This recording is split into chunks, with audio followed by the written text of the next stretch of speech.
Okay guys, so I'm doing something a little different. I don't have my extra screen to see if my face is in the way, so I'm going to try and be conscientious of it. It's not working right now. As you can see, I'm sitting on my couch. Hello couch, there's my front window. So if you can't see something, sorry, I'm going to try and be aware of it the whole video. We'll find out how it goes. So first things first, today we're going to solve quadratic equations. When we solve for it, that means we're going to have x equals. So we're used to getting, let me get my pen going. We're used to getting something that looks like this. Let's say x plus 4 and x minus 3. So that's how we're going to kind of try and start these. Before we can get to the factoring part, we have to do this key part here.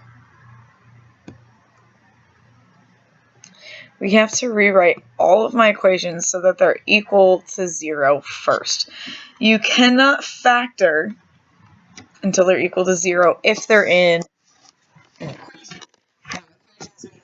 equal signs. So equations mean we have equal signs, so if there's an equal sign, it has to be equal to 0 first. And logically, I don't want negative x's, so if I take a look at this first one, let me move you down.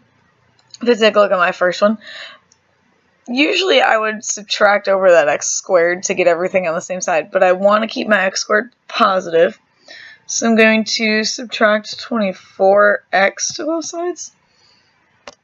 And at the same time, I'm going to, wow, that looks really bad. Let me try that again. We're going to subtract 24x to both sides. We're going to also add 63. And I'm doing that to both. So it's going to become x squared minus 24x plus 63 is 0. Next step is factor like what we're used to. So I'm going to have my two sets of parentheses of x and x. And what goes into 63? I've got 63 and 7, but that doesn't give me 24. So, not 63 and 7, sorry, I got 9 and 7. I'm going to do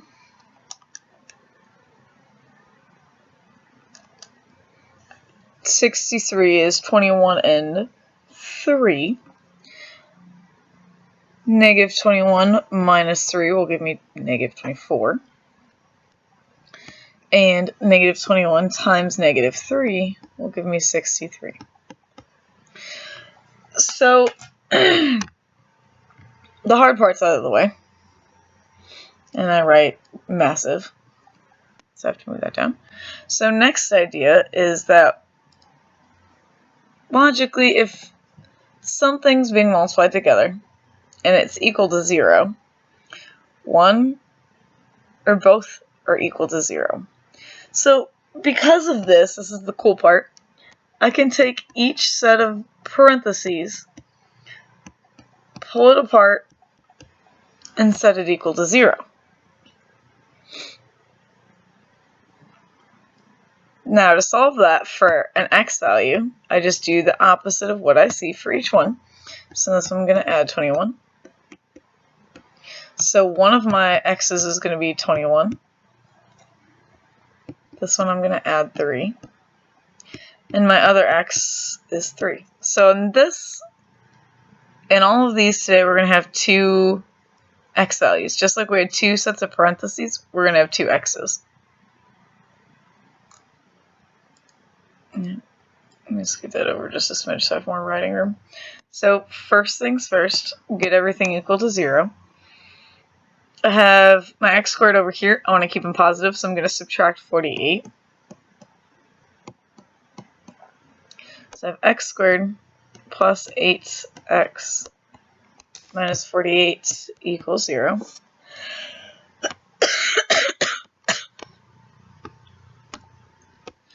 Two sets of parentheses. I get x and x.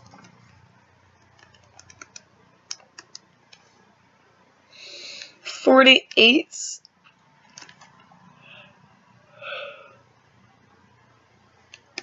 can be broken into 12 and 4. So I want positive 12 and negative 4. Because 12 minus 4 will give me 8. 12 times negative 4 gives me negative 48.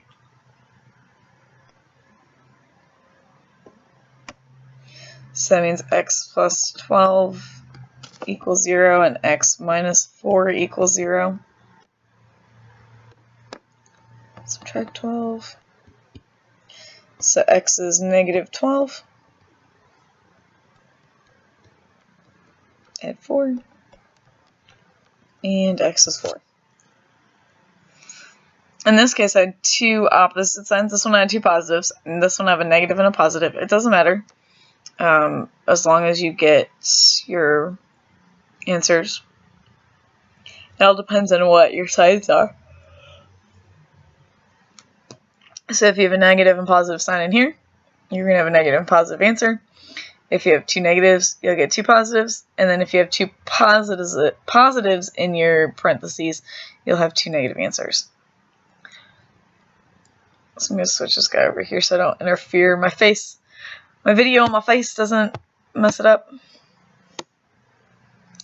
So number 3 is already set equal to 0 for me, so that's cool. I don't have to do it.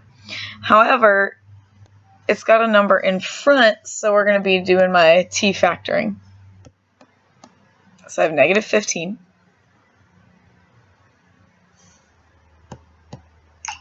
I'm going to use negative 5 and positive 3.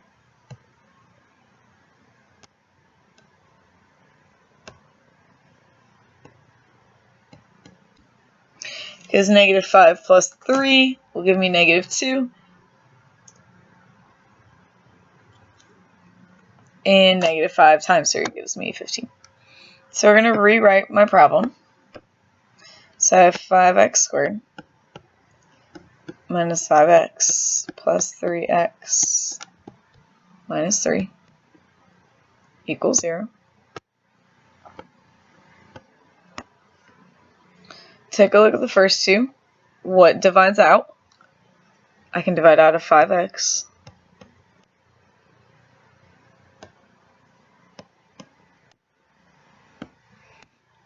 When I divide out 5x, I'm left with x minus 1.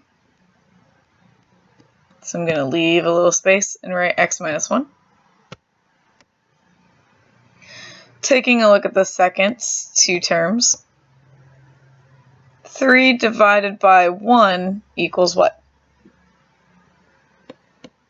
Good, 3.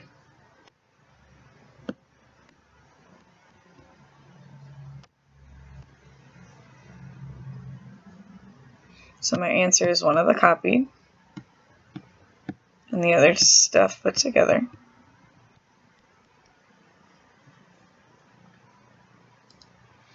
So same idea, we're going to split each part, set it equal to 0.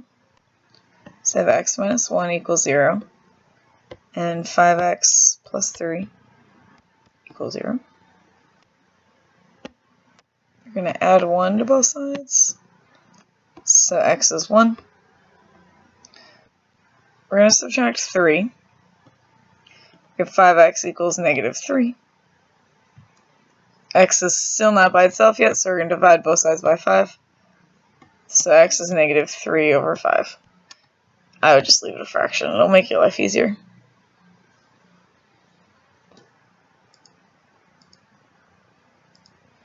Okay, we have a lot of examples on the next page, so a lot of these you'll be good doing on your own.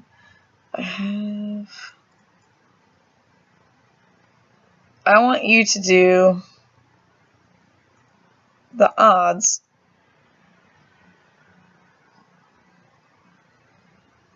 real quick. So pause your video and do all the odds. We're going to check them.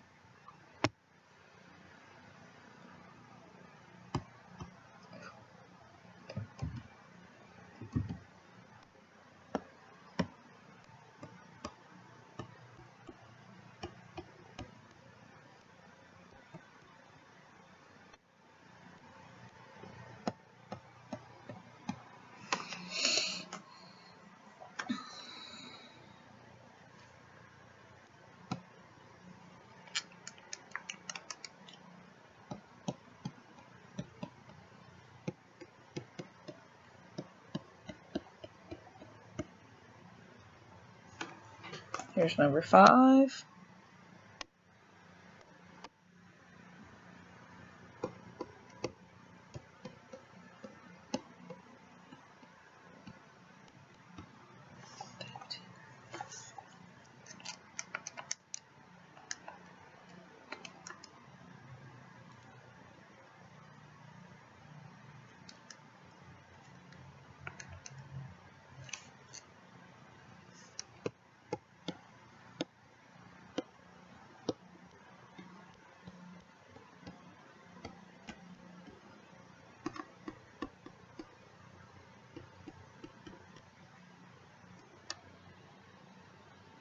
Here's number 7.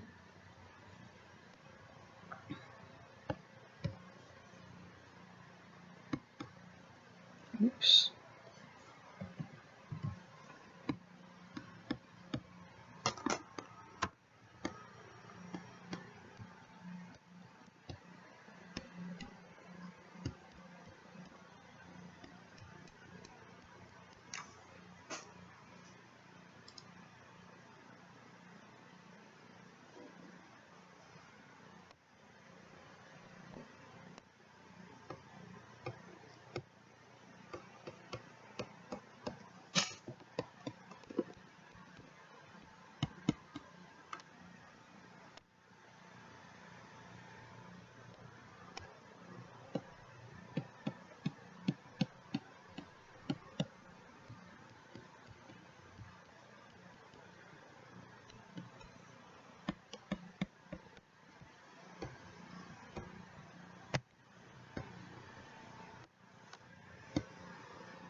Alright, there's number 9.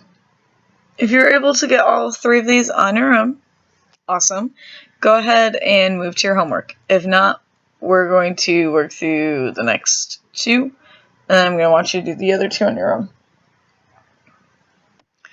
Okay, so first things first, we want to move over some stuff. We want my x squared to be positive.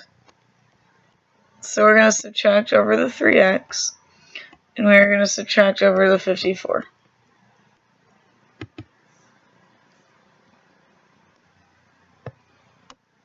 Next, because I do not have a number in front of my x squared, I'm going to go ahead and do my sets of parentheses.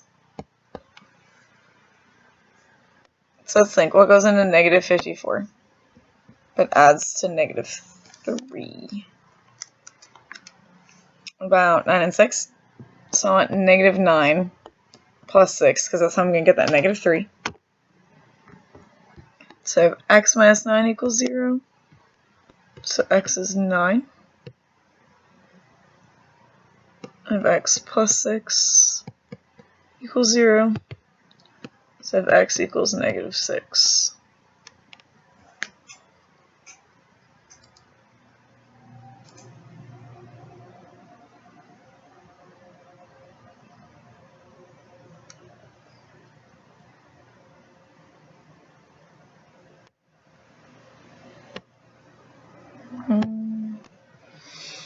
Okay, it's already set equal to 0 for us.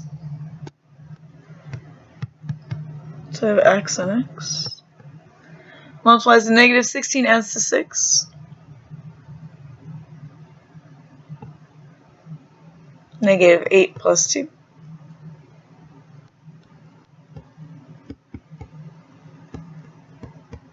So x minus 8 equals 0, and x plus 2 equals 0. So x is equal to 8, and x equals negative 2. Go ahead and try those next 2 on your own.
Alright, so for the next one, we should have 2/3 and 2. And then our very last one.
X should be a half, and X should be -8/3.